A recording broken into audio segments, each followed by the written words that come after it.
Assalamualaikum warahmatullahi wabarakatuh. Untuk pertemuan ini kita akan membahas tentang akuntansi untuk perusahaan dagang. Jadi perusahaan itu ada bermacam-macam ya, bermacam-macam tipe, ada perusahaan jasa, ada perusahaan dagang, ada perusahaan manufaktur. Nah, di sini di pertemuan ini kita akan membahas tentang perusahaan dagang.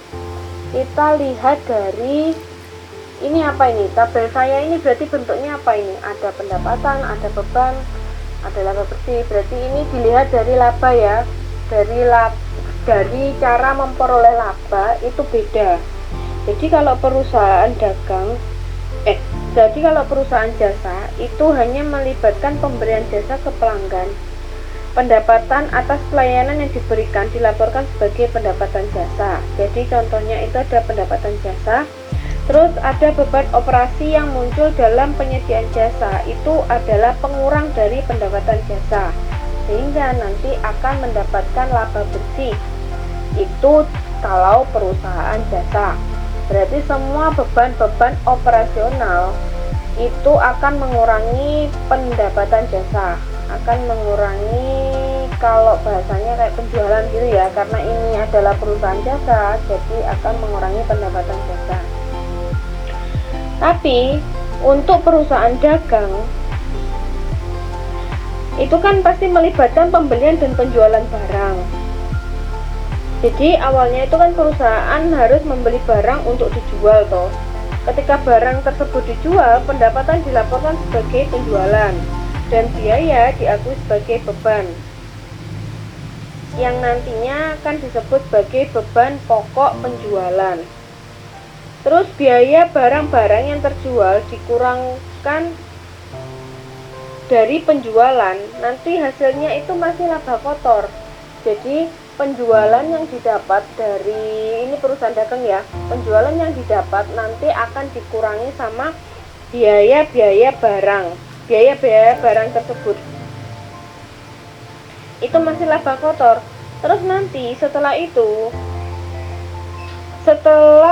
ditemukan laba kotor, kita akan mengurangi dengan beban operasional.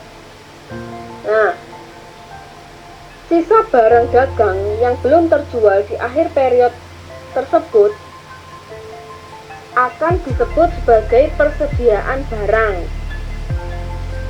Jadi nanti sisa barang yang belum terjual itu nanti akan disebut sebagai persediaan barang. Jadi laba kotor yang dikurangi sama beban operasi itu nanti akan menghasilkan laba bersih. Jadi beda ya dari mencari laba dari perusahaan jasa sama perusahaan dagang. Jadi kan untuk namanya perusahaan dagang ya, jadi modal semua hal yang digunakan untuk membeli barang untuk dijual itu nanti dimasukkan ke beban pokok penjualan. Jadi masih mencari laba kotornya. Laba kotornya didapat dari semua penjualan dikurangi sama biaya-biaya barang atas penjualan tersebut. Setelah itu ketemu laba kotor, setelah itu dikurangi dengan beban operasional. Nah, nanti akan ketemu laba bersih. Sampai di sini ada yang ditanyakan. Selanjutnya transaksi perusahaan dagang. Jadi transaksi perusahaan dagang itu sudah pasti ya, ada transaksi pembelian, ada transaksi penjualan. Jadi barang persediaannya langsung dibeli, habis itu langsung dijual. Itu perusahaan dagang. Terus kita kupas satu-satu ya. Untuk transaksi pembelian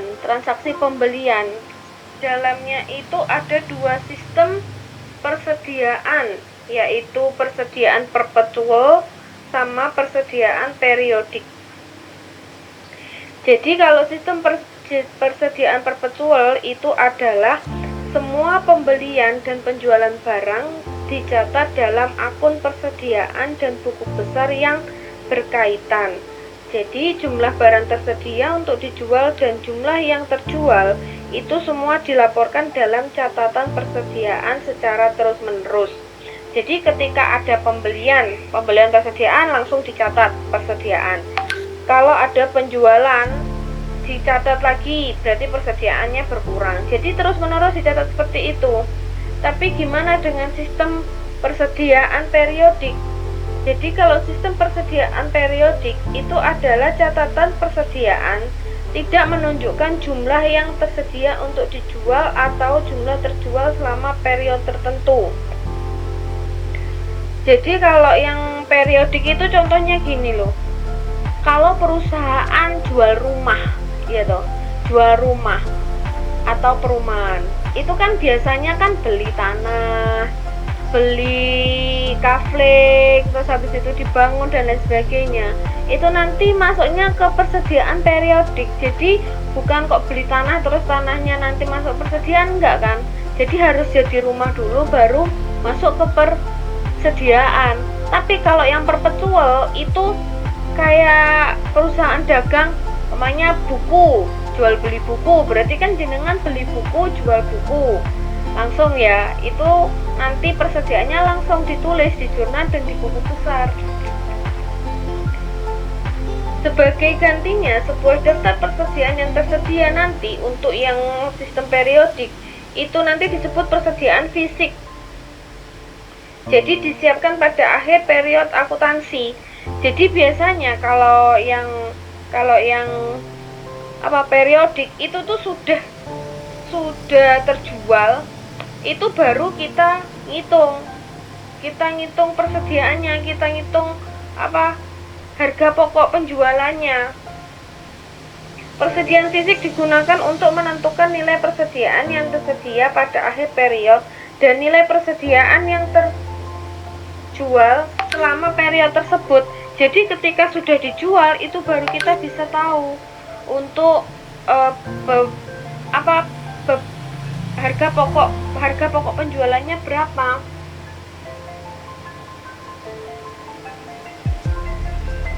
Paham ya? Jadi kalau yang perpetual seperti biasa, contohnya membeli barang, umpamanya jual toko sepatu ya, membeli sepatu secara kredit, berarti kan sepatunya kan langsung persediaan ya, terus secara kredit berarti hutang, persediaan pada hutang usaha. Tapi waktu nanti dijual nanti ya langsung, berarti dijual sepatu sekian. Kalau kita jual secara kredit itu berarti piutang pada pendapatan, nanti ketika dibayar itu kas pada piutang. Nah, untuk persediaannya gimana? Persediaan itu nanti gandengannya sama HPP. Jadi ketika penjualan itu HPP pada persediaan. Jadi persediaannya berkurang, HPP-nya bertambah. Sampai di sini yang ditanyakan. Tapi biasanya untuk perusahaan dagang itu menggunakan sistem persediaan perpetual. Yang periodik itu sangat jarang, karena periodik itu tidak bisa mencatat persediaan yang dibeli itu ke persediaan. Jadi belum bisa mencatat ke persediaannya. Ya contohnya tadi ya kayak perusahaan perumahan lah. Jadi dia ketika beli, kalau beli langsung dijual dalam bentuk rumah itu bisa. Tapi kalau dia itu harus bangun rumahnya, berarti beli tanah, beli alat, beli sebagainya lah. Itu berarti diperiodikan, nanti ketika dijual baru kita catat persediaannya. Itu. Sampai di sini jelas. Selanjutnya, di transaksi pembelian itu kan pasti ada diskon pembelian ya. Teman-teman pasti tahu diskon pembelian. Dan nanti teman-teman akan sering menjumpai diskon pembelian ketika sudah ada di perusahaan. Dengan dengan skala yang lebih besar. Jadi biasanya diskon pembelian itu ditulis seperti ini. Jadi syarat kredit 2/10 N/30. Itu bacanya gimana?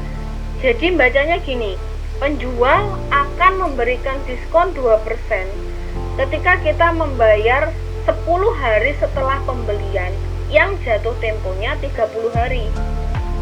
Paham ya? Jadi kalau saya beli tanggal 1, berarti sampai tanggal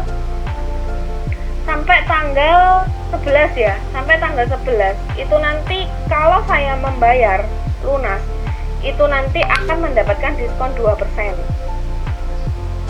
Paham? Dengan jatuh tempo utang saya itu cuma 30 hari. Nah, ini contohnya ya. Contohnya Siska membeli persediaan dengan syarat kredit 2/10 N30, harganya 3 juta.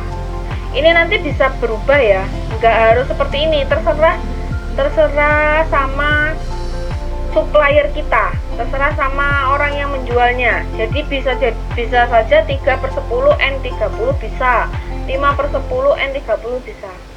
Jadi ini contohnya dapat potongan 2% ketika saya membayar lunasnya 10 hari setelah pembelian. Yang period utang saya itu adalah 30 hari. Ini bersifat hutang ya, biasanya bersifat hutang.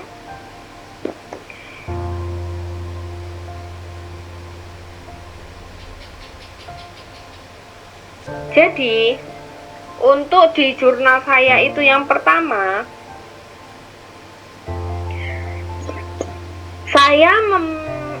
ceritanya kan saya membeli persediaan dengan hutang ya toh, yang waktu tanggal 5 saya beli persediaan dengan hutang. Jadi persediaan saya 3 juta. Ini bukan nominal bijinya ya, bukan jumlah persediaannya, tapi rupiahnya, rupiah persediaan yang saya beli. Contoh persediaannya saya itu toko kulkas. Jadi saya beli kulkasnya 3 juta dengan hutang, dengan cara hutang.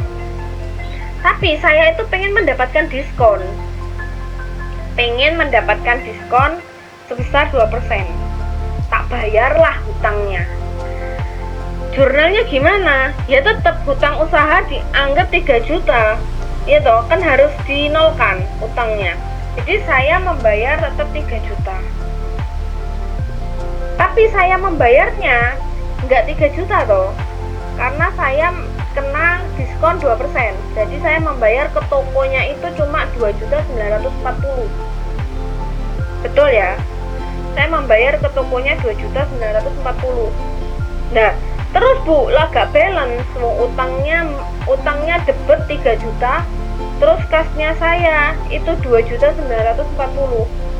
Jangan lupa biaya persediaannya tadi nggak 3 juta, berarti kan biaya persediaannya tadi berkurang sebesar 2% karena saya dapat diskon 2%.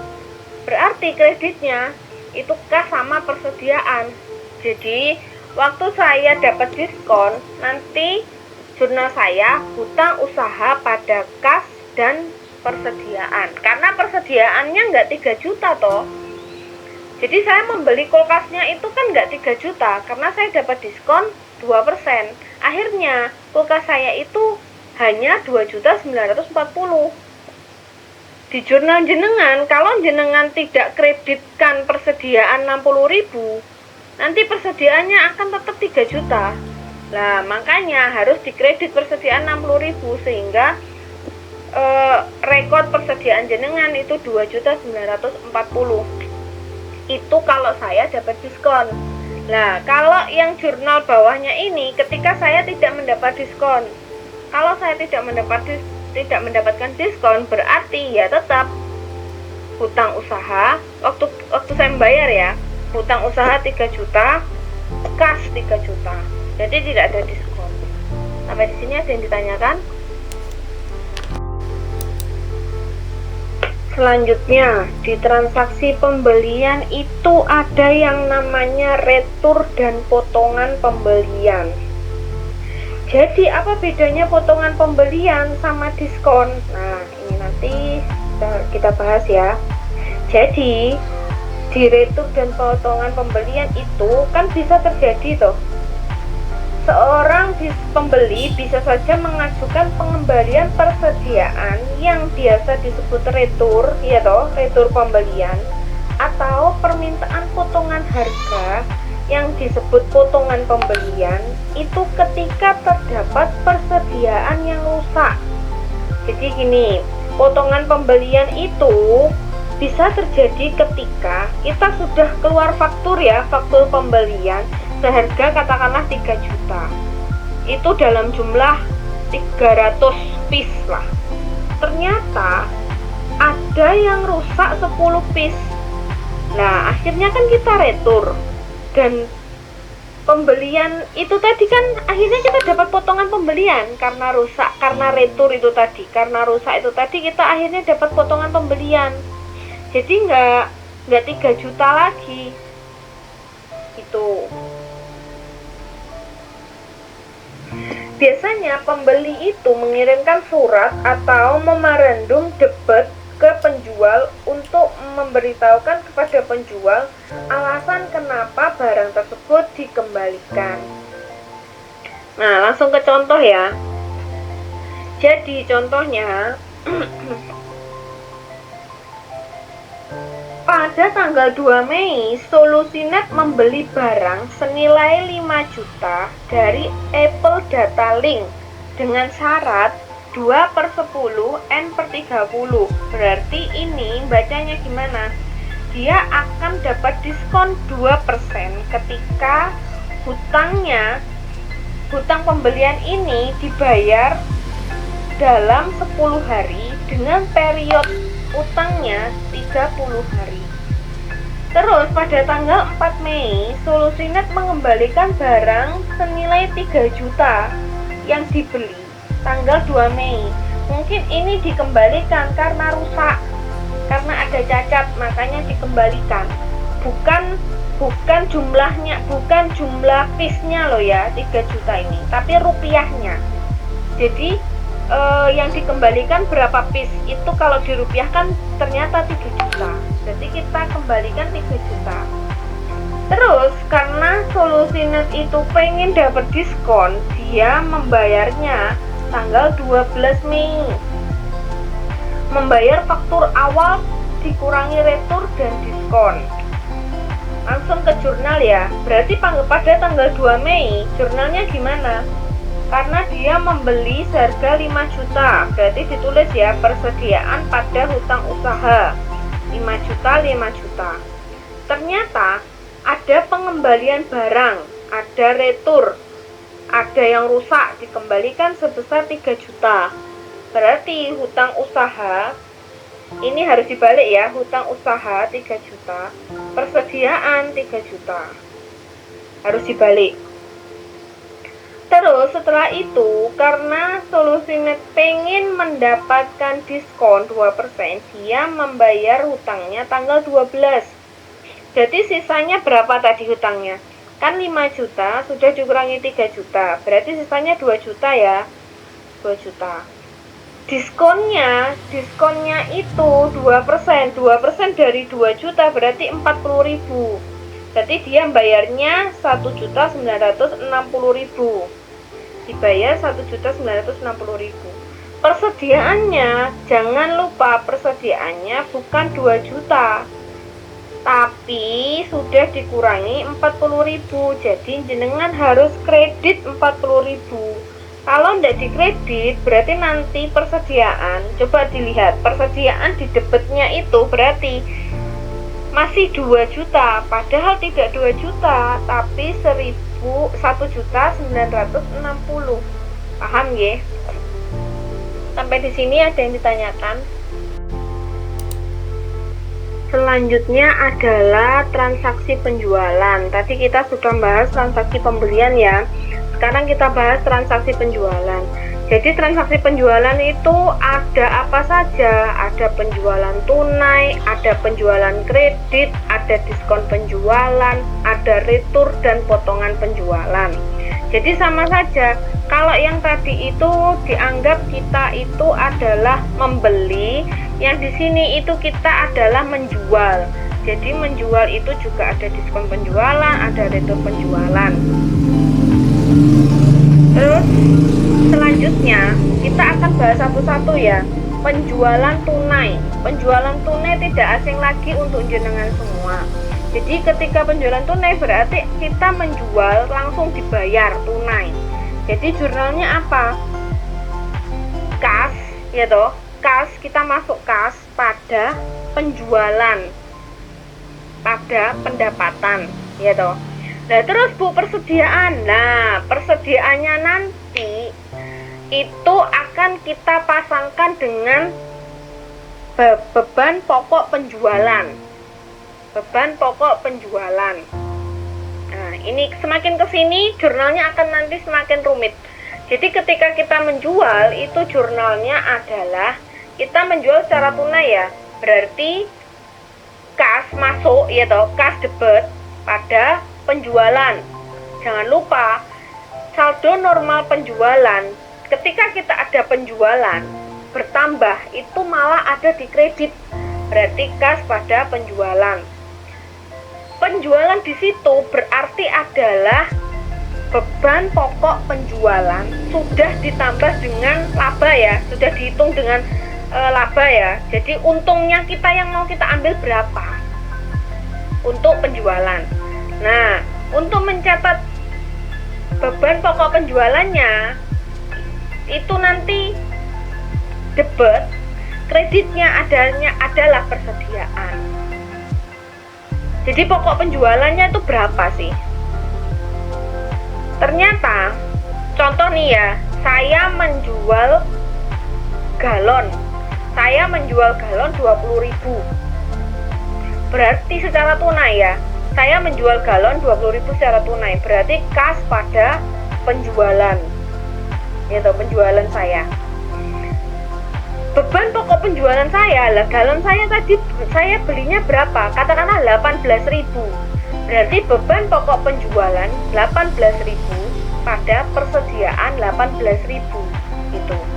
Jadi yang waktu kita jual, waktu kita menerima kas itu kan bukan pure pembelian galon kan, sudah plus, sudah plus laba yang kita inginkan, sudah plus biaya angkut dan lain sebagainya. Paham? Di penjualan tunai. Paham ya? Ini sudah biasa banget jenengan. Selanjutnya adalah penjualan secara kredit, berarti tercatat piutang. Jadi contohnya katakanlah Siska menjual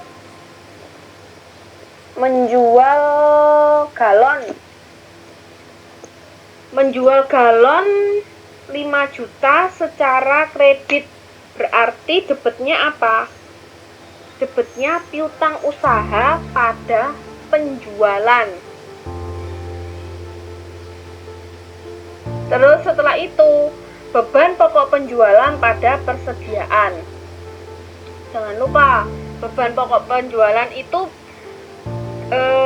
katakanlah modalnya, semua yang terkait dengan persediaan jenengan. Jadi waktu jenengan beli galon, terus nanti ada biaya-biayanya, itu masuk ke beban pokok penjualan.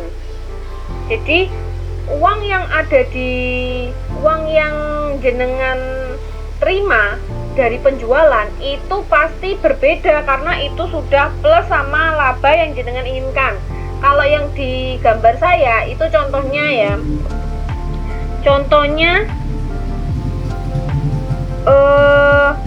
Solusinet itu menjual ke CV Surya Digital sebesar 18 juta secara kredit. Berarti piutang usaha CV Surya Digital 18 juta.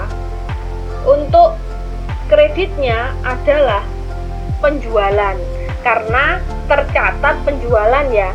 Ketika adanya penjualan, ketika bertambahnya penjualan itu berarti ditulisnya di kredit. Jangan lupa saldo normal penjualan apa, penjualan atau pendapatan jasa itu apa, atau pendapatan yang lain, pendapatan jasa, pendapatan penjualan, pokoknya pendapatan ya.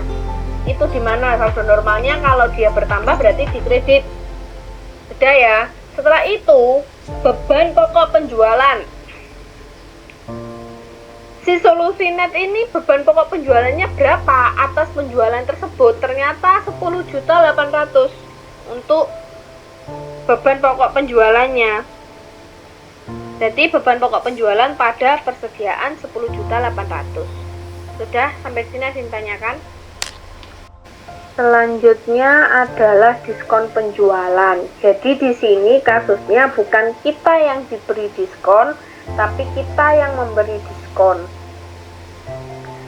Jadi contohnya gini, Solusi Net menjual persediaan sebesar 18 juta kepada CV Surya Digital pada 10 Maret dengan syarat kredit 2/10 N/30. Seperti tadi ya, berarti 2% kita akan memberikan diskon 2% ketika mereka membayar ke kita 10 hari dari pembelian dengan periode piutangnya 30 hari. Berarti kalau si merekanya itu belinya 10 Maret, berarti jangka waktunya sampai 20 Maret ya. Nah, ternyata mereka itu membayar kita itu pada tanggal 19 Maret.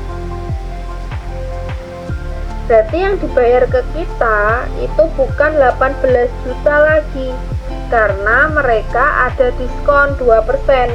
2% dari 18 juta adalah 360. Berarti kas yang masuk itu hanya 17.640.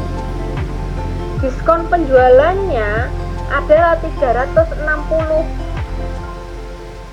Berarti piutangnya itu 18 juta.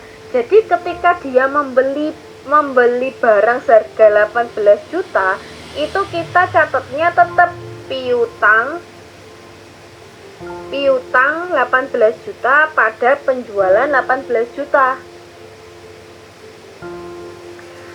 Tapi karena dia dapat diskon, nah jadinya piutang usahanya nanti tetap 18 juta, hanya saja kasnya itu 17.640 yang kita dapat. Nah, diskon penjualannya 360. Paham ya sampai di sini? Selanjutnya adalah retur dan potongan penjualan. Jadi di sini kasusnya kita jualan, habis itu barang yang kita jual itu ternyata rusak. Jadi sama pembelinya itu diretur ke kita. Nah, sebelum kita menerima returan tersebut, mereka akan memberikan kita memo kredit. Jadi yang menyatakan bahwa adanya pengembalian barang sebesar sekian. Nah, di contoh saya itu adalah kasusnya bahwa mengembalikan 10 grafik video card sebesar 2.250.000. Jadi nanti jurnalnya, sebelum ke jurnal retur, berarti ini kan dia itu awalnya sudah mencatat penjualan secara kredit. Berarti waktu mencatat penjualan itu kan jurnalnya piutang pada penjualan, ya toh. Ternyata diretur. Nah, berarti ketika diretur itu akan menjadi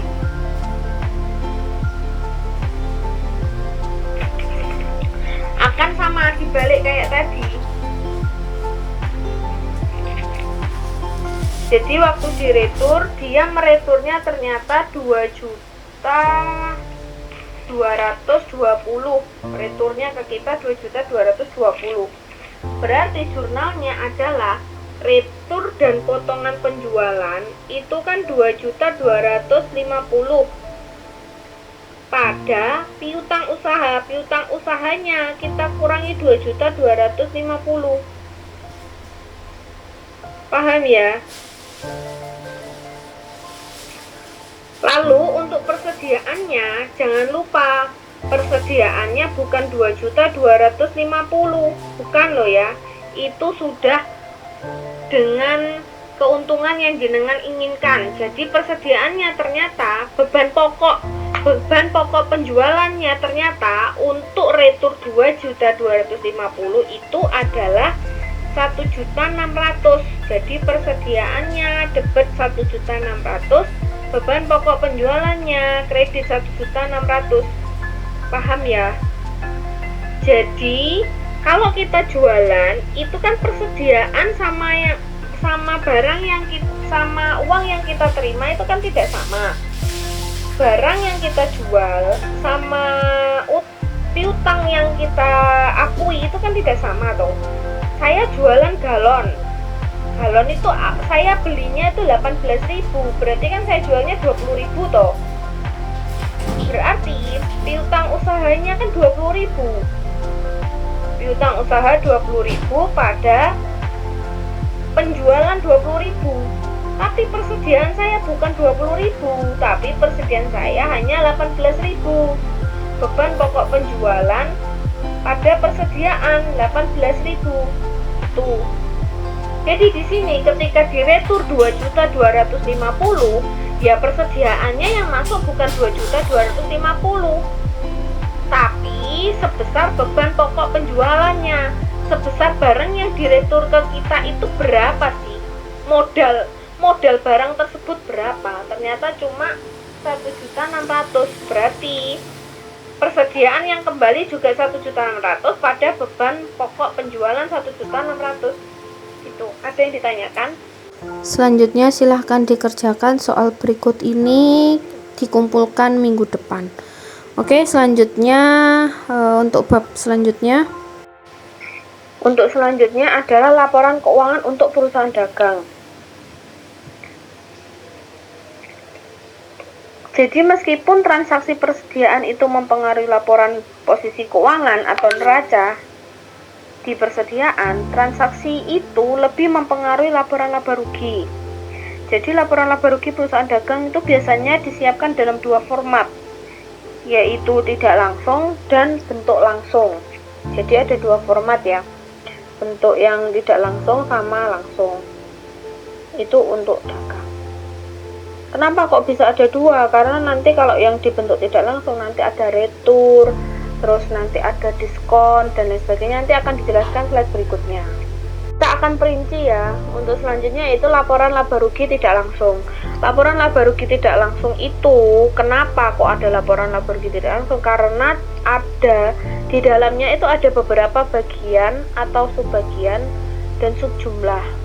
Jadi masih banyak banget. Kalau biasanya kan laba rugi kan langsung penjualan langsung dikurangi sama beban-beban. Di sini enggak. Ada beberapa subbagian.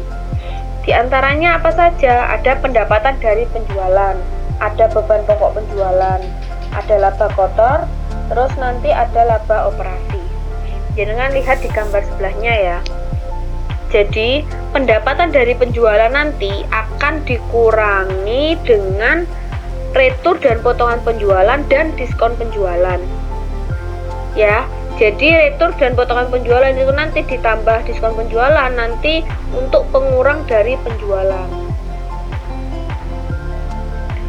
Terus setelah itu kita dapatkan penjualan bersih. Kalau udah dikurangi kita dapatkan penjualan bersih. Dari penjualan bersih nanti dikurangi sama beban pokok penjualan. Kemarin sudah saya jelaskan ya beban pokok penjualan. Nanti secara rinci akan dibahas di bab berikutnya. Setelah itu, setelah dikurangi dengan beban pokok penjualan, nanti jenengan ketemu laba kotor. Jadi itu masih laba kotor. Kenapa laba kotor? Karena masih belum dikurangi sama beban-beban yang lain. Setelah itu nanti dikurangi sama beban operasi. Beban operasi itu berarti ya ada beban penjualan sama beban administrasi. Beban penjualan yaitu beban gaji staf penjual. Jadi yang berhubungan langsung dengan penjualannya. Terus ada beban iklan, beban penyusutan peralatan toko, ongkos kirim penjualan, beban penjualan lain-lain. Jadi beban penjualan ini ya beban yang untuk menjual. Untuk menjualnya itu apa saja sih bebannya? Nah, kalau beban administrasi itu ada beban gaji staf administrasi. Jadi ini adalah kayak beban yang ada di kantor, bukan yang di lapangan. Kalau umpamanya ini bagian admin. Terus ada beban sewa, ada beban peralatan kantor, ada beban asuransi, ada beban bahan habis pakai, ada beban administrasi lain-lain. Saat itu kita jumlah ya, beban-beban tadi kita jumlah, total beban operasionalnya berapa. Setelah itu dari laba kotor nanti jenengan kurangi sama total beban operasional, ketemulah 72 juta sekian. Nah, ternyata kita mendapatkan pendapatan lain selain pendapatan intinya tadi, itu harus dimasukkan juga. Jadi ada pendapatan sewa 600.000. Nah, terus ada beban bunga. Beban bunga ini dari namanya pinjaman dan lain sebagainya. Jadi beban bunga masuk sini. Nanti kita kurangi.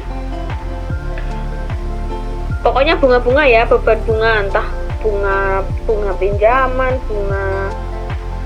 bunga pinjaman, terus ada bunganya ya, bunga pinjaman ya biasanya ya. Itu nanti dikurangi, setelah itu ketemu minus 1.840.000. Nah, setelah itu baru kita tahu laba bersihnya berapa. Jadi laba bersihnya ya 77 dikurangi sama 1.850.000. Paham ya? Jadi nanti kalau ini pendapatan dan beban lainnya, ini kan sebenarnya kayak hitungan laba rugi sendiri ya. Jadi pendapatan sewa berapa? 600. Kalaupun katakanlah pendapatan sewa itu 5 juta, terus beban bunga 2 juta. Berarti kan positif nih, 5 juta dikurangi 2 juta. Nanti akhirnya laba ya toh, nggak minus. Ini kan minus 1.840.000. Kalau laba ya nanti dijumlahkan dari laba operasi sama pendapatan dan beban lainnya ini tadi 2 juta. Nah, karena ini minus ya berarti ya kan rugi toh. Berarti pendapatan sewanya itu tidak bisa menanggung beban bunganya. Jadi laba bersihnya ketemu berapa? 75.400.000. Paham sampai di sini? Selanjutnya adalah laba rugi langsung. Jenengan sudah terbiasa dengan membuat laba rugi langsung nggih. Jadi laba rugi langsung itu pendapatan langsung dikurangi sama beban-beban. Jadi pendapatannya di sini adalah pendapatan dari penjualan usahanya itu ditambah dengan pendapatan lain-lain. Jadi di sini ada pendapatan sewa 600.000, jadi dijumlahkan. Nah, di sini kalau yang langsung beban pokok penjualannya itu dimasukkan ke beban, langsung dimasukkan ke beban. Jadi dimasukkan ke semua beban-beban. Jadi ada beban penjualan, beban administrasi, beban bunga.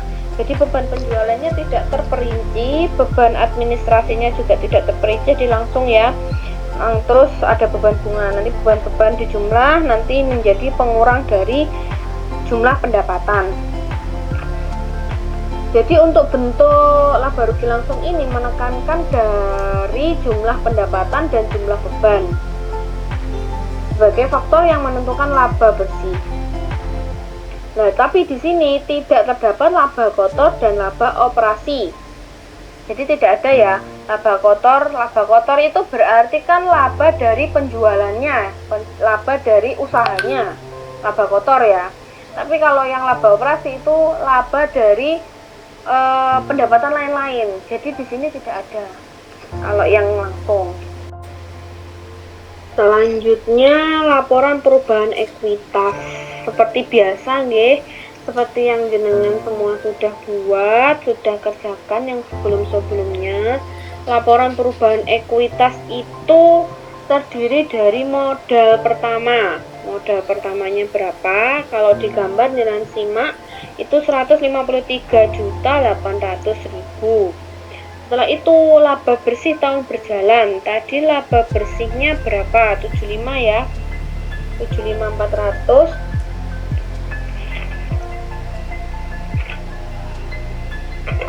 Nah, 75.400 setelah itu dikurangi sama penarikan. Jadi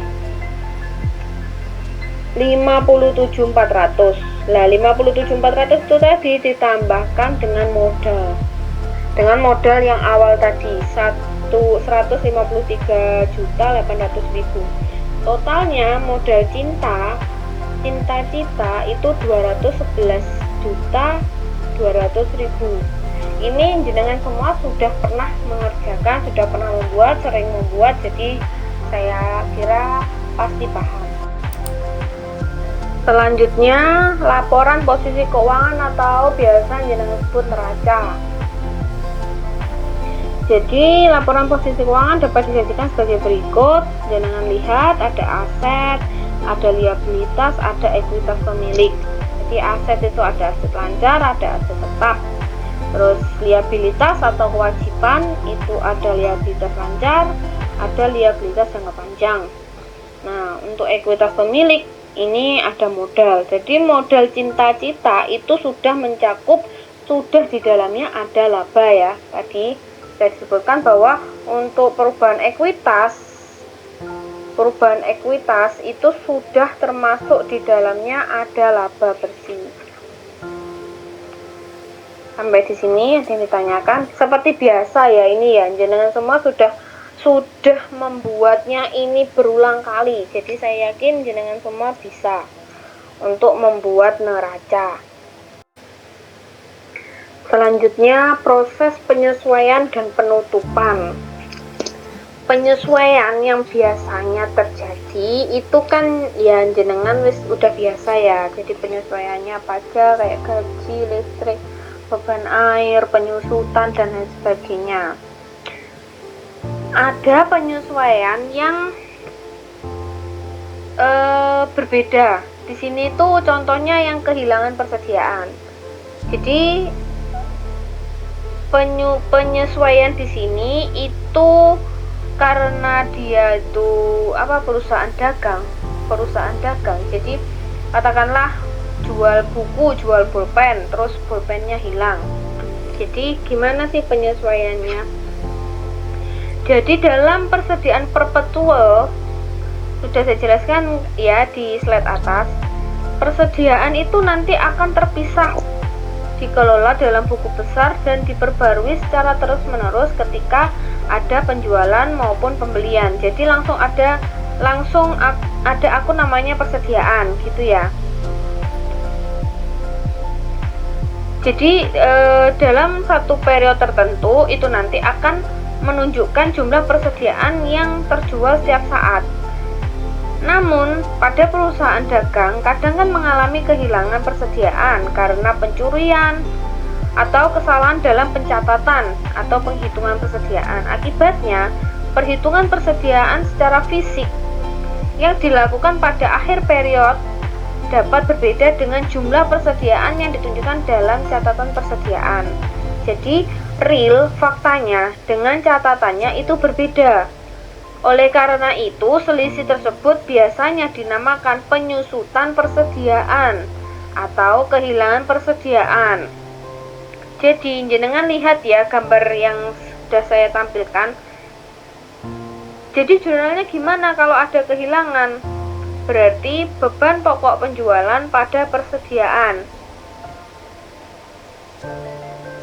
Dari mana kok 1.800.000? Jadi saldo akun persediaan itu 63.950. Di fisik persediaan yang tersedia itu hanya 62.150. Berarti kan kehilangan persediaannya 1.800.000.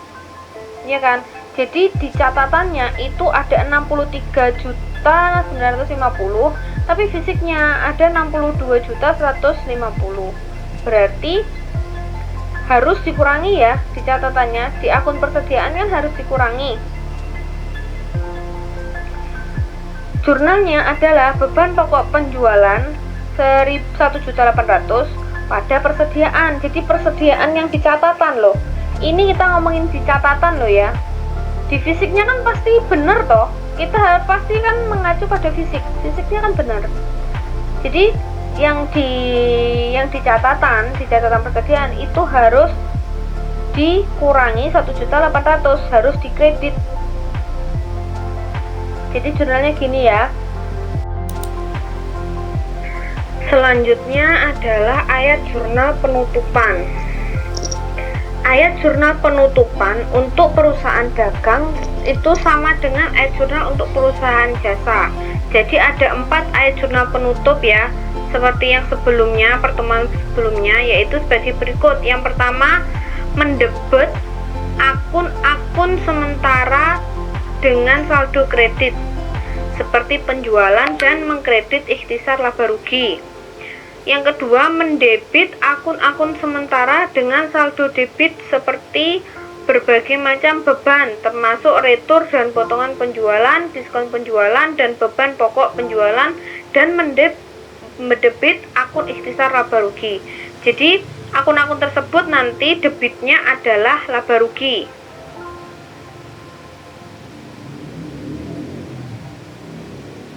Ikhtisar laba rugi itu. Jadi akun-akun retur, diskon, beban pokok penjualan, beban nanti itu debitnya adalah laba rugi. Terus mendebit akun ikhtisar laba rugi sebesar saldonya. Jadi kan tadi ada nih, namanya nanti kan jadi ada akun ikhtisar laba rugi, itu nanti harus dibalik dan mengkredit akun modal pemilik. Terus yang terakhir, mendebit akun modal pemilik sebesar saldo akun prive dan mengkredit akun prive seperti sebelumnya. Paham ya? Bisa dilihat dari gambar yang sudah saya tampilkan. Selanjutnya adalah sistem persediaan periodik. Jadi di sini nanti kita akan belajar menghitung beban pokok penjualan ya. Jadi tak dari di slide-slide sebelumnya itu kan kita menekankan pada sistem persediaan perpetual. Jadi untuk mencatat pembelian dan penjualan barang. Namun tidak semua perusahaan dagang itu menggunakan persediaan perpetual. Contoh ya, kalau perusahaannya itu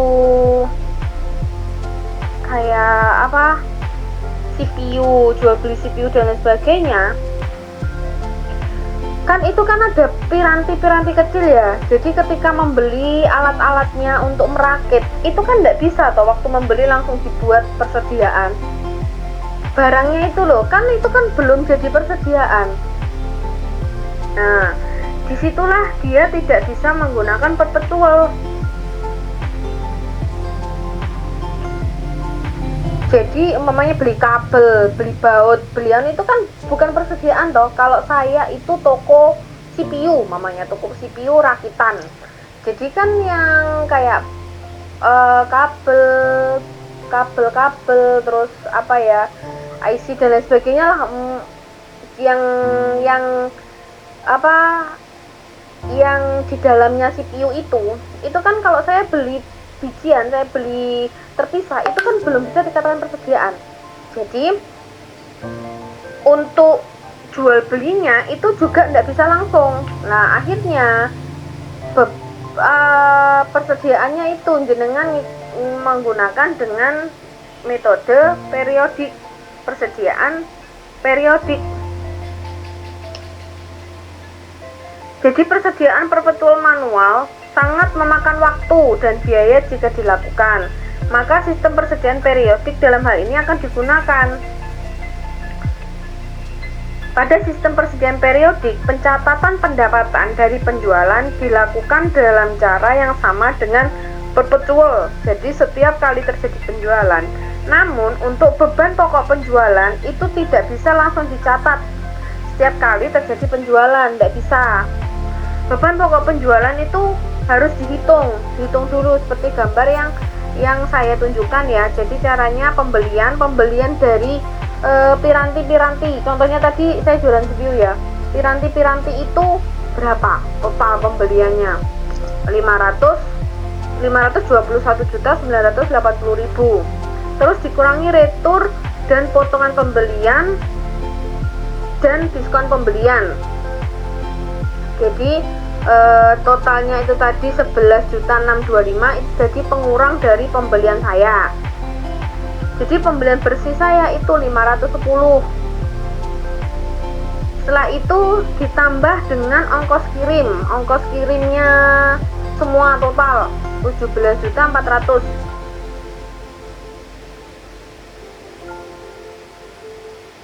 Setelah itu 17.400 itu nanti dijumlahkan dari pembelian bersih ditambah ongkos kirim, jadi 27.755.000. Itu nanti ditambahkan dengan persediaan 1 Januari. Persediaan sebelumnya berapa?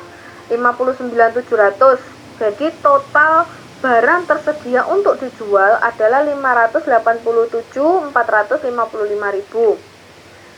Setelah itu nanti di akhir tahun itu kan ada persediaan. Nah, itu nanti dikurangi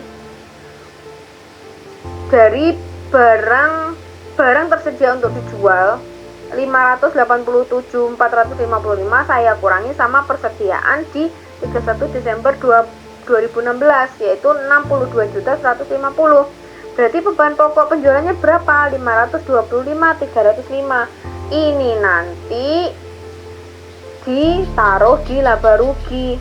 Laba rugi tadi kan ada beban pokok penjualan kan?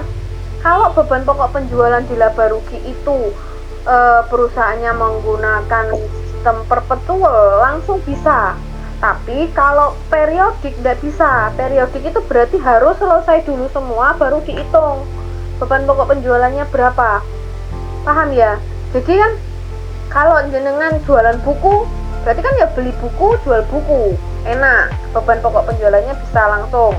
Tapi kalau jenengan itu jual, contohnya jenengan jual PC yang jenengan pakai sendiri, CPU jenengan pakai sendiri, yang awalnya waktu beli itu masih berupa kabel, rangkai, terus berupa apa ya, pokoknya piranti-piranti dari pembuatan CPU tersebut.